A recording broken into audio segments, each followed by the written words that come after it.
Hello everyone, welcome back to another session.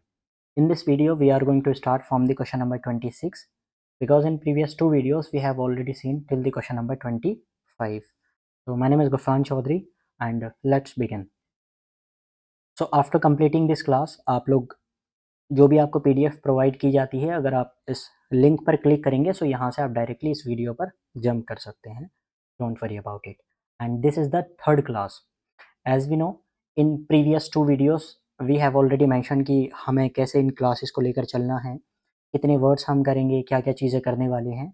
तो as we know कि I must say this is my promise to you कि next year तक जो आप 2027 की प्रिपरेशन कर रहे हैं, वन वर्ड सब्सटीट्यूशन में आपको प्रॉब्लम बिल्कुल नहीं आने वाली है. और चीज़ों का प्रॉमिस नहीं कर रहा हूँ मैं, देखते हैं क्या करना है क्या नहीं करना है. बाकी फ़िलहाल के लिए आई मस्ट से कि ये वही कंटेंट है जो आपको पेड वीडियोस में मिलता है. बहुत सारी पेड में भी नहीं मिलेगा. तो ये आपके लिए फ्री ऑफ कॉस्ट है. आराम से वीडियोस को देखिए, इसको प्रॉपर नोट्स बनाइए इसके, क्योंकि नोट्स बनाना बहुत ज़रूरी है. और बार बार रिवीजन कीजिए. वोकैब को याद करने का एक यही तरीका है. बाकी हम जैसे जैसे क्लासेस में आगे बढ़ेंगे, बहुत सारी चीज़ें हम देखेंगे, कैसे किसी भी वोकैब को याद करना है, क्या तरीका है क्या नहीं है, शॉर्ट में कैसे लिखना है, नोट्स कैसे बनाने हैं. There are so many things which I will tell you. So let's begin. This is the question number 26. In this class, the word is amputation. Do you know the meaning of amputation? Amputation is a noun, and similarly, we have another one is we can say amputate. Amputate. देखिए होता ये है, जैसे हम further classes में मैं आपको बताऊंगा कि एक वर्ब जो होती है, वर्ब का क्या काम होता है. अभी तक आपने सुना होगा कि जो वर्ब है वो एक्शन को शो करती है. बट हम जब ग्रामर की बात करेंगे उस वक्त वी विल सी कि वर्ब सिर्फ एक्शन को शो नहीं करती है, वर्ब स्टेट को भी शो करती है ना. वर्ब किसी हैपनिंग को शो करती है. वर्ब के तीन काम होते हैं: एक्शन को शो करना, स्टेट को बताना, किसी हैपनिंग को बताना. तो मीनिंग ऑलमोस्ट सेम ही रहता है चीज़ों का, बस उसकी फॉर्म्स चेंज हो जाती हैं, है ना. जैसे एंथ्रोपोलॉजी, तो वो क्या है, एक स्टेट को शो कर रहा है कि जो एक स्टेट है जहाँ पर लोग मदद करते हैं, दिल से मदद करते हैं. एंथ्रोपोलॉजिस्ट कौन हो जाएगा, जो anthropology, I am sorry, anthropology होता है कि स्टडी ऑफ ह्यूमन बींग्स, ठीक है. एंड एंथ्रोपोलॉजिस्ट कौन हो जाएगा, जो पर्सन स्टडी करता है. तो एक जगह हम स्टेट को शो कर रहे हैं, दूसरी जगह पर हम उस पर्सन के बारे में बात कर रहे हैं जो स्टडी करता है.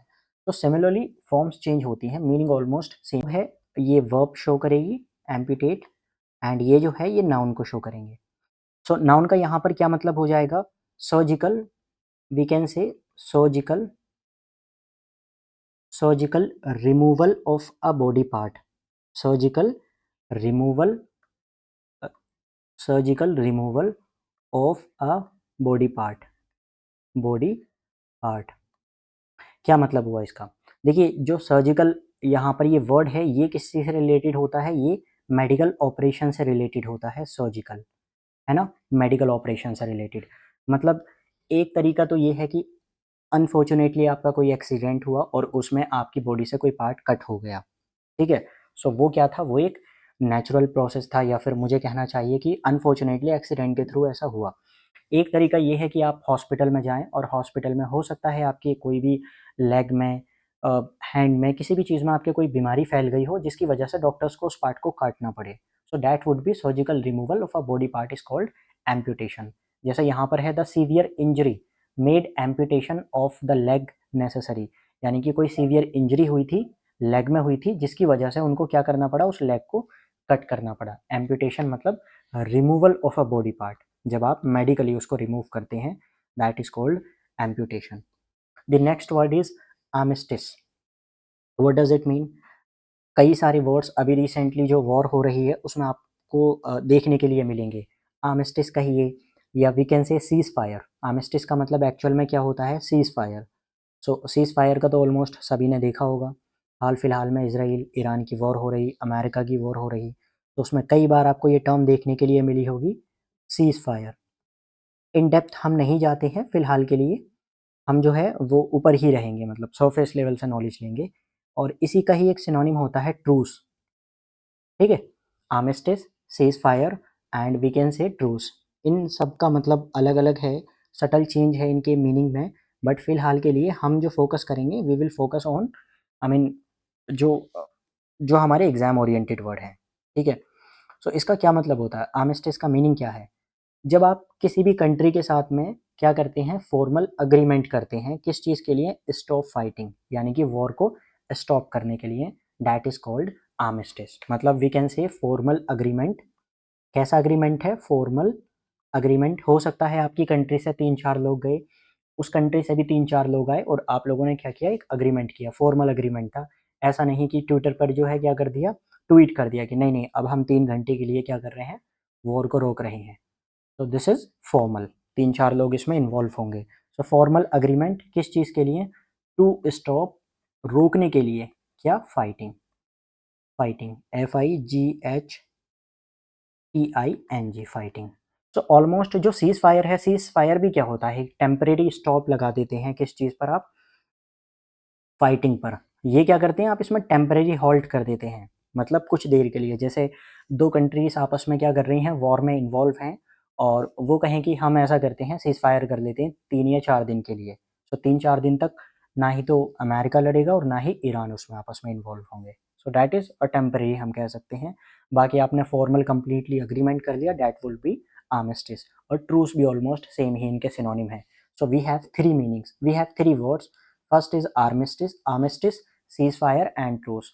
जितने भी हैं ये तीनों आपस में ऑलमोस्ट कहीं ना कहीं स्टॉप फाइटिंग को करते हैं, या फिर टेम्परेरी स्टॉप लगाते हैं किस चीज़ पर? वॉर पर।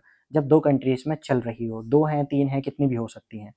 सो here we have the example, the 2 countries signed an armistice after years of conflict, यानी कि सालों की कॉन्फ्लिक्ट के बाद में उन लोगों ने क्या किया, साइन कर लिया, 2 कंट्रीज ने आर्मिस्टिस। आर्मिस्टिस मतलब फॉर्मल अग्रीमेंट कि भाई हम वॉर कंटिन्यू नहीं करेंगे, we are just going to stop the war, ठीक है। So that would be armistice.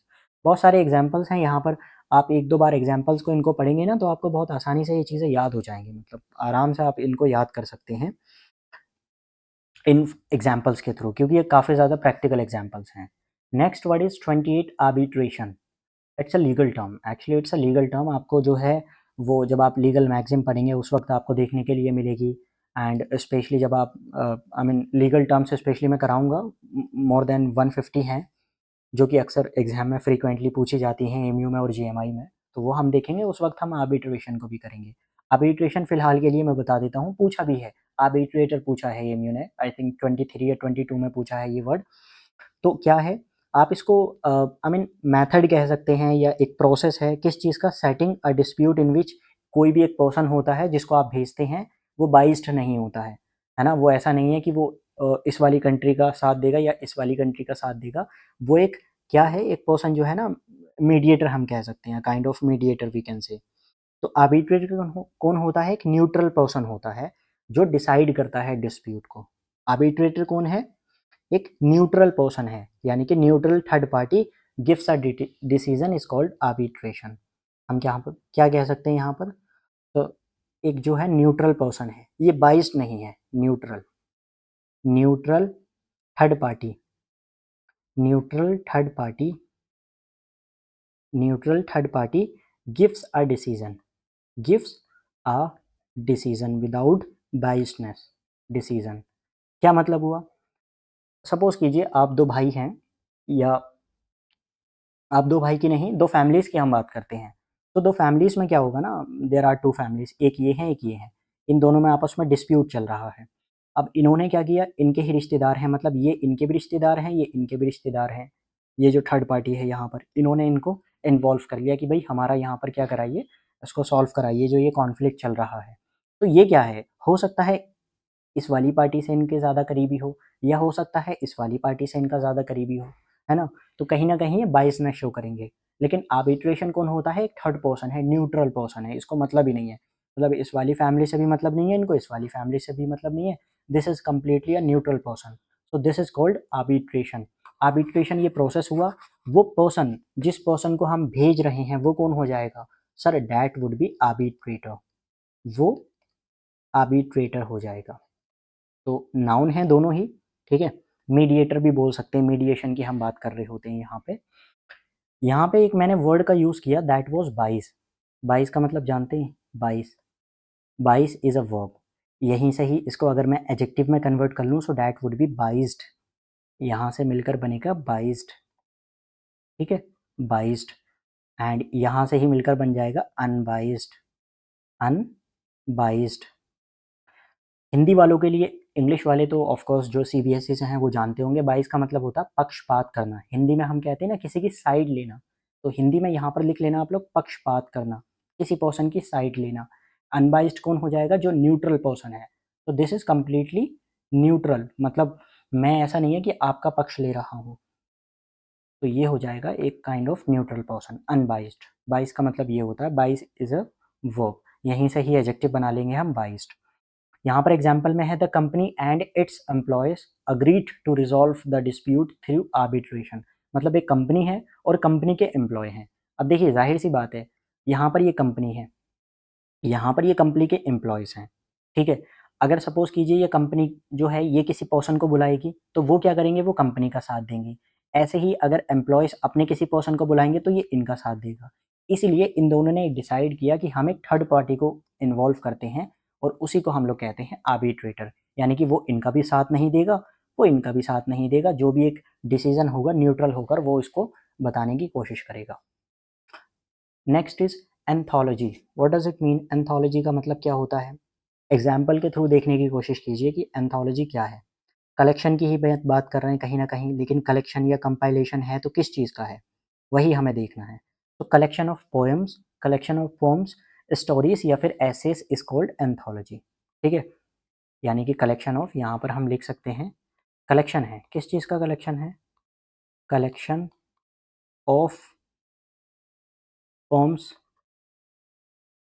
Poem भी पढ़ते हैं, बाकी स्टोरीज हैं या फिर एसेस हैं, एसेस एटसेट्रा, कुछ भी किसी भी चीज़ का। कौन कौन सी चीज़ें हैं यहाँ पर? हम पोम की बात कर रहे हैं, स्टोरी की बात कर रहे हैं, या फिर ऐसे की, इनको जब कलेक्शन आप करेंगे so that is called anthology, ठीक है, ये हो जाएगा। अच्छा, यहाँ पर कई सारे स्टूडेंट हैं जिनका मैसेजेस आए थे टेलीग्राम पर कि सर हमें बैच के रिगार्डिंग बात करनी है, आई मीन बैच हमें कैसे ज्वाइन करना है। देखिए जो बैच है अली फाउंडेशन का प्रॉपर बैच हम लोग, आई मीन अली फाउंडेशन जो है एक प्रॉपर बैच एक साल में एक ही हम लोग चलाते हैं, एंड वो हम करेंगे अगस्त में। सो अगस्त से ऑलमोस्ट इसकी क्लासेस, अगस्त या सितंबर से क्लासेस हो जाएंगी। इससे पहले पहले if you are interested then आप जो है वो क्वेरी फॉर्म फिल कर सकते हैं, जिससे कि आपकी डिटेल आ जाएगी और हमारी टीम आपसे कांटेक्ट कर लेगी if you are interested. Otherwise one word substitution मैं फ्री ऑफ कॉस्ट कराऊंगा, डोंट वरी अबाउट इट। लेकिन आपको लगता है कि यार मैं यहाँ से मुझे चीज़ें समझ में आ रही हैं, देन यू शुड इनरोल, ठीक है ना। चलिए, यहाँ पर भी हो गया anthology. Next word is abode. What does it mean? Abode का मतलब क्या होता है? Abode is a dwelling. आप कहेंगे सर ड्वेलिंग क्या है?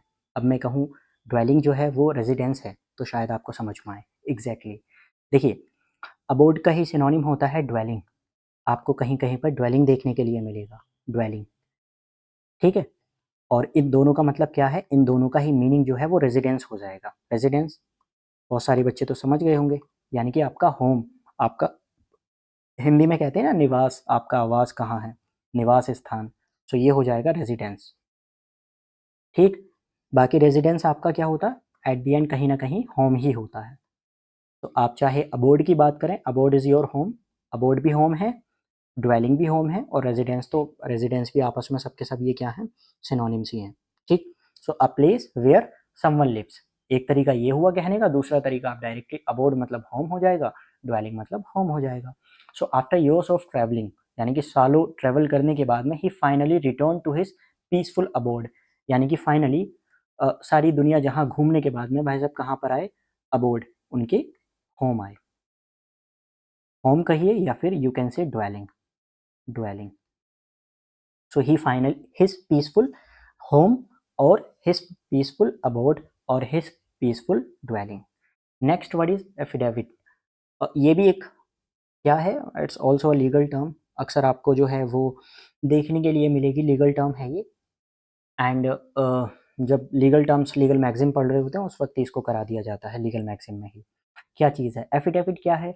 एक तरीका तो ये है कि आपने शपथ ले ली, है ना, ऐसे ही आपने टेस्टिमनी जिसको गवाही कहते हैं, आपने बोल दिया। एंड टेस्टिमनी क्या होती है? जब आप फॉर्मली बोल रहे होते हैं, यानी कि कोई उसका लिखित में, रिटन में कोई एविडेंस नहीं है। एफिडेविट क्या हो जाएगा? एफिडेविट होगा सोन स्टेटमेंट, यानी कि आपने पूरा लिख कर दिया है ना? एक रिटन पेपर पर, एक पेपर पर लीगल डॉक्यूमेंट बन जाता है ये, जो आपके अगेंस्ट में इसको यूज़ किया जा सकता है। So written statement under oath is called affidavit. कोई भी रिटन स्टेटमेंट है, आप इसको कहिए written statement, written statement under oath, oath यानी कि शपथ, ठीक है? आप इस चीज़ को कह रहे हैं कि जो भी मैंने लिखा है ये सब कुछ सही है, सच है। अगर नहीं है तो कोर्ट, ज़ाहिर सी बात है, अगर आप झूठ बोलते हैं तो उसके आपके अगेंस्ट में कार्यवाही कर ली जाएगी। The application submitted an affidavit declaring his date of birth, यानी कि उसने उस एफिडेविट पर लिख कर दिया कि भाई ये जो डेट ऑफ बर्थ है ना, ये मेरी सही है। एंड अगर नहीं होता है तो जाहिर है फिर आप लीगल में जो है ना, वो लीगल बाउंडेशन में फंस जाते हैं, फिर आपके अगेंस्ट कार्यवाही कर ली जाएगी अगर आपने झूठ बोला है। सो रिटन टेस्टिमनी है गवाही देना, जब उस गवाही को आप रिटन में दे देते हैं उसको हम लोग। Next word is artisan. Artisan is a noun, and इसको जब प्लूरल की बात करेंगे so we can say artisans, ठीक है? इसको हम लोग आर्टिजन्स भी कह सकते हैं। क्या मतलब हुआ? कोई भी जो स्किल्ड वर्कर है, जो हाथ से कोई चीज़ें हैंडमेड थिंग्स बनाता है कोई पर्सन, उसको ही हम लोग कहते हैं आर्टिजन। मतलब we can say a skilled worker who makes things by hand. जो इंसान क्या करता है, एक स्किल्ड वर्कर है, अ स्किल्ड वर्कर, स्किल्ड है इसके हाथ में, अ स्किल्ड वर्कर जो क्या करता है, हु मेक्स, जो बनाता है चीज़ें, हु मेक्स थिंग्स, कैसे? बाई हैंड, ठीक है? अपने हाथों से बनाता है, बाई हैंड्स। कोई पेंटिंग हो सकती है, या मिट्टी के बर्तन हैं, आप मिट्टी के बर्तन अच्छे से बनाते हैं। इट कुड बी एनीथिंग, जो भी पर्सन है जो अपने हाथ से चीज़ें बनाता है, स्किल्ड है वो इंसान, उसको ही हम लोग आर्टिजन बोलते हैं, ठीक है? कोई भी चीज़ हो सकती है। So the village is famous for its artisans who create traditional pottery, ठीक है? जो ट्रेडिशनल पोट्रीज़ हैं उनको वो लोग क्या करते हैं, अपने हाथ से बनाते हैं। इसीलिए ये विलेज जो है वो फेमस है, किस चीज़ के लिए? आर्टिजन्स, मतलब उसके जो आर्टिजन्स हैं अपने हाथ से बनाते हैं। Next word is archipelago. Okay, pronunciation मैं दोबारा बता देता हूँ, आप गूगल पे भी सर्च कर सकते हैं। अगेन इसकी प्रोनाउंसिएशन आर्किपेलागो, ठीक है? आप कुछ और कह सकते हैं, मैं फिर बता देता हूँ। आर्किपेलागो क्या मतलब है? Group of islands. एक तो आइलैंड है, आइलैंड क्या है? जो चारों तरफ से जिसकी वाटर बॉडी होती है उसको हम लोग आइलैंड बोलते हैं। लेकिन वही बहुत सारे आइलैंड हो जाएं, जैसे कि अंडमान एंड निकोबार पर है, तो उसको हम क्या कहेंगे? आर्किपेलागो, ठीक? ग्रुप ऑफ, ग्रुप है किस चीज़ का है? आइलैंड का। तो group of islands is called archipelago. जैसे यहाँ पर है example, Indonesia is the world's largest archipelago, ठीक है? ये जो है एक जीएस का भी क्वेश्चन हो गया आपका। फैक्ट है कि इंडोनेशिया जो है वो वर्ल्ड का सबसे लार्जेस्ट आर्किपेलागो है, जो बहुत सारे हज़ारों वहाँ पर आइलैंड है ना? Consisting of thousands of islands, तो इंडोनेशिया है। आर्किपेलागो मतलब group of island. The next word is avenue. Avenue has two meanings. First we use as a figuratively, first we use as a literal meaning. एक तो इसका literal meaning हो जाएगा, second इसका figuratively हम use करते हैं। जब हम literal meaning की बात करेंगे, यानी कि जो इसका actual में literal meaning है, वो क्या है? वो जब चौड़े रोड की बात करते हैं आप, यानी कि ये हो जाएगा broad a street, या we can say broad road, ठीक है? चौड़ा, काफ़ी आपने शहरों में देखी होगी ना, एक ब्रॉड स्ट्रीट होती है जिसके दोनों तरफ बिल्डिंग्स हैं या फिर ट्रीज हैं, दैट इज कॉल्ड अवेन्यू। एक मतलब ये हुआ। And the second meaning it has is, कहीं ना कहीं अपॉर्चुनिटी की बात कर रहे होते हैं हम लोग, अपॉर्चुनिटी। तो ये यूज़ करते हैं एज अ फिगरेटिवली, ठीक है ना? ये हम यूज़ कर रहे हैं फिगरेटिवली। इसीलिए आप गौर करें, सो नीचे आपको दो एग्जाम्पल्स दिखाई देंगे। First is the embassy is located on a beautiful tree lined avenue, यानी कि जो एम्बेसी लोकेटेड है वो एक काफ़ी चौड़ी रोड जिसके दोनों तरफ जो है ना वो ट्री लाइंड है। काफ़ी खूबसूरत जो रोड होता है ना, अक्सर आपको शहरों में देखने के लिए मिलेंगे, दोनों तरफ बिल्डिंग्स हैं या फिर दोनों तरफ ट्रीज हैं, उसको हम लोग अवेन्यू कहते हैं। दूसरा जो इसका मीनिंग है, जो हम फिगरेटिवली अपॉर्चुनिटी की बात की थी, वो यहाँ से रिलेट करेगा। Education provides an important avenue for social mobility, है ना, यानी कि एजुकेशन किस चीज़ को प्रोवाइड करता है, अपॉर्चुनिटी को प्रोवाइड करता है। So the second meaning we have in opportunity and the first one is broad road, काफ़ी चौड़े रोड की आप बात करते हैं। तो पहला मतलब। Next word is apprentice. Apprentice का मतलब क्या होता है, कोई भी जो इंटर्न आप कह सकते हैं, कोई ट्रेनी पर्सन है ना, जो शुरू शुरू में कहीं पर लर्न कर रहा होता है चीज़ों को। इंटर्न क्या होता है, जो इंसान लर्न करने के लिए जाता है, तो दैट इज कॉल्ड अप्रेंटिस। बाकी इसका एक टेक्निकल मीनिंग है, we can say a person learning a trade under a skilled worker, मतलब जो भी पर्सन ट्रेड को लर्न करता है, लर्नर ऑफ ट्रेड हम कह सकते हैं। अप्रेंटिस कौन होता है, लर्नर, यानी कि ये जो पर्सन है वो है लर्नर किस चीज़ का, of a trade, learner of a trade. कोई भी जो ट्रेड है, कैसे कारोबार करते हैं, उसको जब आप लर्न करते हैं, जब आप बिगिनर हैं, आप इंटर्न हैं, है ना, आप जो हैं वो ट्रेनी हैं, तो इसको ही हम लोग अप्रेंटिस बोलते हैं। अब किसी के अंडर में तो करेंगे ना, लर्नर ऑफ अ ट्रेड किसी ना किसी पर्सन के अंडर में ही करेंगे।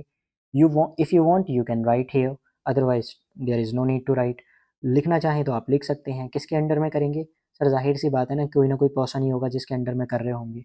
तो under a skilled, learner of a trade under a skilled worker, आप चाहें तो यहाँ पे लिख सकते हैं अ स्किल्ड वर्कर। ठीक है, नीचे है as an apprentice she spent 2 years training under an experienced chef. Chef जाहिर सी बात है ना, देखिए हर किसी जब आप ट्रेनिंग कर रहे हैं, इंटर्न हैं, या फिर आप कुछ भी लर्न कर रहे हैं, तो कोई ना कोई पर्सन तो होगा ही ना जो आपको सिखाएगा, है ना, कोई ना कोई तो मास्टर होगा, कोई ना कोई तो आपके सर होंगे, कोई तो टीचर होगा ना। आप लॉ करेंगे, बीएलएलबी करेंगे, तो कोई तो पढ़ाएगा आपको। आप अच्छे एडवोकेट बनेंगे तो उस वो भी तो किसी ना किसी के अंडर ही आप लोग ट्रेनिंग करेंगे ना।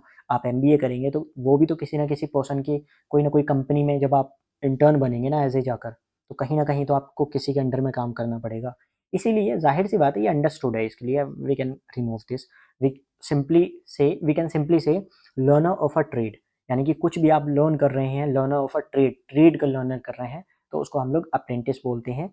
जैसे फॉर एन एग्जाम्पल यहाँ पर है, as an apprentice she spent, as an apprentice यानी कि एज ए बिगिनर या फिर as a novice, as a trainee, as an intern, उसने क्या किया, 2 साल अपने लगाए एक एक्सपीरियंस्ड शेफ के अंडर में लर्न करने के लिए। The next word is adultery. Adultery क्या है, it's also a legal term, ये भी एक लीगल टर्म है, यानी कि जब वॉलंटरी सेक्सुअल इंटरकोर्स या वॉलंटरी सेक्सुअल रिलेशनशिप में आप इन्वॉल्व होते हैं, डेलिबरेटली होते हैं, तब उसके लिए हम यूज़ करते हैं, it's a legal term adultery. Adultery क्या है, दूसरा तरीका एक यही है कहने का, मतलब सिंपल अगर आप चाहें तो यहाँ पे मैं लिख सकता हूँ, आपका क्या है, शादीशुदा हैं आप, ये शादीशुदा लोगों के लिए ही है। कोई भी स्पाउस है आपका, it could be a man और वुमेन, यानी कि अगर कोई मैन है, अगर उनकी वाइफ जो है वो एक्स्ट्रा मैरिटल अफेयर में इन्वॉल्व है, तो उसके लिए हम लोग अडल्ट्री, वो जो क्राइम है दैट वुड बी, मतलब इंडिया में तो क्राइम ही है, जाहिर सी बात है ये, तो ये भी क्या है, अडल्ट्री है। या कोई विमेन है जिनका हस्बैंड किसी अदर विमेन के साथ में इन्वॉल्व है सेक्सुअल रिलेशनशिप्स में, तो वो भी अडल्ट्री के ही, दोनों के लिए हम यूज़ करते हैं, ऐसा नहीं है कि मैन के लिए ही है, दोनों के लिए ही है। ठीक है, so we can say extra marital, आपकी शादी तो हुई हुई है ऑलरेडी, लेकिन आप मुंह कहीं और भी मार रहे हैं, तो वही चीज़ हो जाएगी extra, extra marital, extra marital sexual, extra marital sexual relationship is called adultery. ठीक है ना, एक्स्ट्रा मैरिटल, जाहिर सी बात है, यानी कि मैरिटल अगर हम यूज़ कर रहे हैं एक्स्ट्रा मैरिटल, डेट मीन्स कि आपकी ऑलरेडी शादी हो चुकी है और फिर भी आप कहीं और मुंह मार रहे हैं, वही चीज़ होती है। दोनों के लिए हैं, दोनों स्पाउस के लिए हैं, मैन भी हो सकता है एंड वुमेन भी हो सकता है। बाकी अगर आपको याद हो तो ज़रा मुझे बताने की कोशिश, मतलब आप लोग अपने जहन पर थोड़ा थोड़ा याद करने की कोशिश कीजिए कि पॉलीगैमी क्या होता है, बाईगैमी क्या होता है, वैसे हम लोग करेंगे आगे। मोनोगैमी क्या होता है, बाईगैमी क्या होता है, पॉलीगैमी क्या होता है, ये चीज़ें हैं। नीचे है example, the couples relationship ended after allegations of adultery, यानी कि एलिगेशन के, जब अडल्ट्री के एलिगेशन लगे कि भाई आपके जो हस्बैंड हैं वो कहीं और मुंह मारते हैं, या आपकी जो वाइफ है वो कहीं और किसी और पर्सन के साथ में सेक्सुअल रिलेशनशिप में इन्वॉल्व हैं, तो वो हो जाएगा अडल्ट्री। ठीक है ना, बाकी आपको जब आप लॉ कर रहे होंगे उस वक्त आपको अडल्ट्री पढ़ने के लिए मिलेगा बहुत अच्छे से। The next word is almanac. Almanac is a kind of calendar. Calendar में क्या होता है? सो कैलेंडर में जो है वो डेज हैं, मंथ्स हैं एंड डेट्स के बारे में बात की जाती है। अल्मनेक ऑलमोस्ट सेम ही है ना, लेकिन इसमें कुछ एक्स्ट्रा चीज़ें ऐड हो जाएंगी। It's a kind of book. हम कह सकते हैं अल्मनेक इज अ बुक जो कंटेन करती है, अ बुक कंटेनिंग, जिसमें है, कंटेनिंग मतलब जो कंसिस्ट करती है, जिसके अंदर हैं क्या चीज़ें हैं, डेट्स हैं, तारीखें तो होंगी ही ना, ज़ाहिर सी बात है। उसके साथ साथ जो है हम बात करेंगे स्टैटिस्टिक्स की, यानी कि उसमें डेटा है, स्टैटिस्टिक्स, ठीक। एंड उसके साथ साथ जो है ना वो वेदर फोरकास्ट के बारे में बात की जा रही होती है। पहले ही आपने, क्योंकि आप कैलेंडर पर भी अगर फ़ोन में ऑन करके देखेंगे तो 1 साल बाद तक का आप फ़ोरकास्ट वेदर देख सकते हैं, कब बारिश होगी, कब नहीं होगी। उसी चीज़ को जब आप एक बुक में कन्वर्ट कर देंगे तो वही अल्मैनाक बन जाएगी। Almanac is a kind of calendar ही, आप मतलब सिनोनिम अगर देंगे तो कैलेंडर ही होगा वहाँ पर। तो वेदर फ़ोरकास्ट के बारे में बात की जा रही है यहाँ पे, वेदर फ़ोरकास्ट, ठीक है? इतना ही याद रखिए। और अदर इन्फॉर्मेशन इज़ कॉल्ड, यहाँ पे अल्मैनाक क्या है? अ बुक कंटेनिंग, जिसमें डेट्स हैं, तारीखें लिखी हैं, स्टैटिस्टिक्स है, कुछ डेटा लिखा है कि इस साल इस वाले एरिया में बारिश कम होगी, इसमें ज़्यादा होगी, है ना? और वेदर फोरकास्ट के बारे में बात की जा रही है, कहाँ पर कितनी धूप, कहाँ कितनी सर्दी पड़ेगी, कहाँ पर कितनी गर्मी पड़ेगी, वो एक बुक में कंसिस्ट है, that is almanac. It's a kind of, अगर सिनोनिम लिखना चाहें तो कैलेंडर ही तो है ना, कैलेंडर में, हाँ, कैलेंडर में सिंपल है कि आपको डेट्स वगैरह दी होती हैं, यहाँ पर वेदर फोरकास्ट भी और कुछ डेटा भी इन्फॉर्मेशन दे दिया। A kind of calendar. The almanac provided information about ellipses and other astronomical events. मतलब almanac में जो है ना वो सब कुछ लिखा है। क्या लिखा है? अगर आप कैलेंडर की बात करें तो वहाँ सिंपल डेट होती है, मंथ होती है और हॉलीडे होते हैं। लेकिन almanac में इक्लिप्स, यानी कि सोलर इक्लिप्स कब होगा, लूनर इक्लिप्स कब होगा, एस्ट्रोनॉमिकल इवेंट जितने भी है ना उसके बारे में इंफॉर्मेशन दी गई है, ठीक है? तो वही चीज़ हो जाएगी हमारी अल्मैनाक, जो एक्स्ट्रा इन्फॉर्मेशन दे दी हमने। इक्लिप्स आप जानते हैं ना, जिसको हम लोग ग्रहण बोलते हैं, है ना? चंद्र ग्रहण होता है, सूरज ग्रहण होता है, तो ये सब के सब अल्मैनाक में मेंशन होते हैं, कब होगा, कब नहीं होगा, वो चीज़ है, ठीक?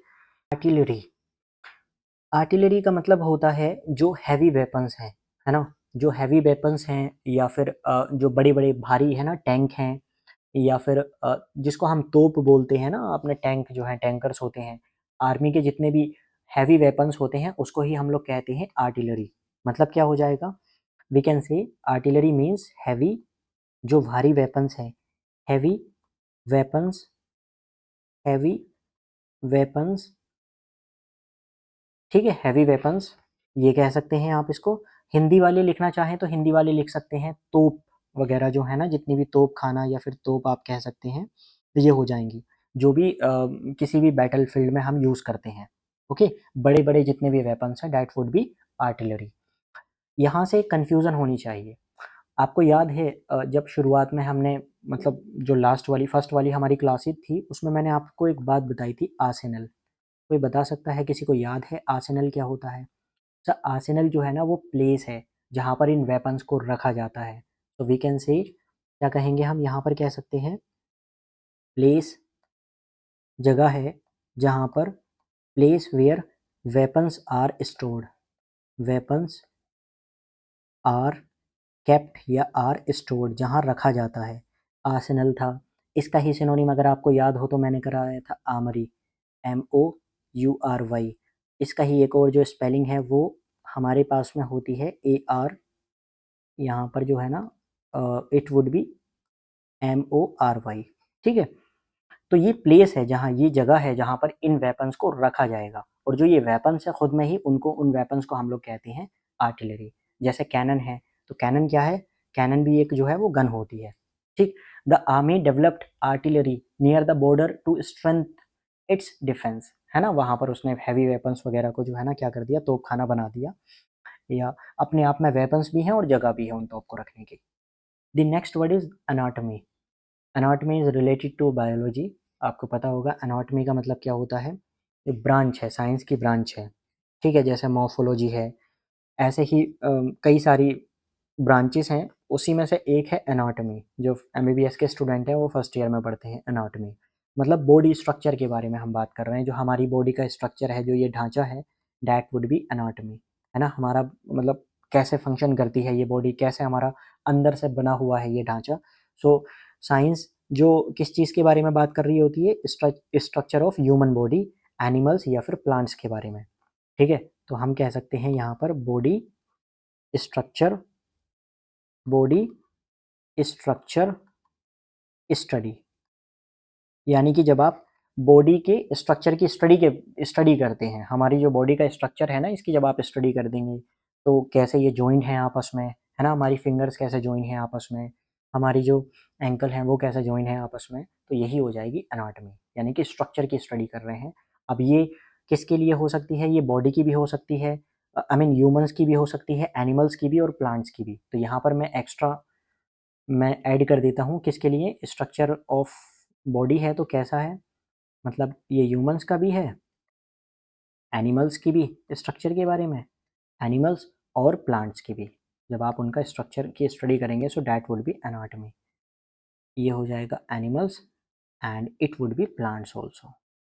ठीक है, नीचे एग्जाम्पल है, नीचे example says medical students must study anatomy before learning surgery. तो भाई सर्जरी तो तभी करेंगे ना जब हमें बॉडी के स्ट्रक्चर का पता होगा, कहाँ पे हमें कहाँ सर्जरी करनी है। जब तक आप उसके स्ट्रक्चर को स्टडी नहीं करेंगे आप कैसे सर्जरी कर सकते हैं। The next word is aviation. Aviation अक्सर आपने सुना होगा, जो भी एयरपोर्ट वगैरह पर आप गए होंगे तो हमेशा आपने ये वर्ड सुना होगा, एविएशन। एविएशन किस चीज़ से रिलेटेड है सर, एयर ट्रांसपोर्टेशन से रिलेटेड है, एयर ट्रांसपोर्टेशन। ठीक है, ट्रांसपोर्टेशन। ये क्या हुआ, कोई नहीं, हम दोबारा लिख देते हैं यहाँ पर, ये हो जाएगा एयर ट्रांसपोर्टेशन। एविएशन क्या है sir, aviation is air transportation.